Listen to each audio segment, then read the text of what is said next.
আপনি আমার গায়ে হাত দিয়েছে, ওইদিকে যা, গায়ে হাত দিচ্ছে এখানে। শুভেন্দু অধিকারীর নতুন মোটরসাইকেল আইন কানুন নিয়ে এখন রাজ্য জুড়ে ব্যাপক আলোচনা চলছে। সামান্য ভুল করলেই গুনতে হবে মোটা অঙ্কের জরিমানা। তাই আজকের ভিডিওতে আমরা জানবো মোটরসাইকেল চালানোর জন্য গুরুত্বপূর্ণ 10টি নিয়ম এবং কোন নিয়ম ভাঙলে কত টাকা পর্যন্ত ফাইন হতে পারে। দেখুন, প্রথমে বলি, যদি কেউ হেলমেট না পরে বাইক চালায় তাহলে প্রথমবার 1000 টাকা এবং একই ভুল আবার করলে 2000 টাকা পর্যন্ত জরিমানা হতে পারে।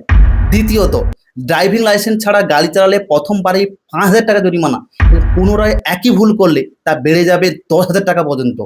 তৃতীয় নিয়ম অনুযায়ী আরসি বা রেজিস্ট্রেশন সার্টিফিকেট যদি সঙ্গে না থাকে তাহলে 1000 টাকা পর্যন্ত ফাইন হতে পারে এবং একই ভুল করলে 2000 টাকা পর্যন্ত জরিমানা গুনতে হতে পারে।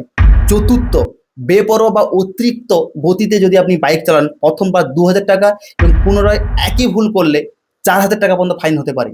পঞ্চম নিয়মে বলা হয়েছে একটি বাইক 3 জন কিংবা তার বেশি চড়ালে 1000 টাকা পর্যন্ত জরিমানা হতে পারে। একই কাজ আবার করলে 2000 টাকা পর্যন্ত ফাইন ধার্য হতে পারে। ষষ্ঠত, বাইক চালানোর সময় মোবাইল ফোন ব্যবহার করলে 1000 টাকা জরিমানা হতে পারে এবং পুনরায় করলে 2000 টাকা পর্যন্ত বেড়ে যেতে পারে।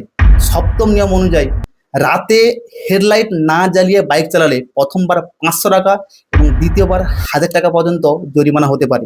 অষ্টম, ট্রাফিক সিগন্যাল লাল বাতি অমান্য করলে 1000 টাকা পর্যন্ত ফাইন, পুনরায় একই ভুল করলে 2000 টাকা পর্যন্ত জরিমানা হতে পারে।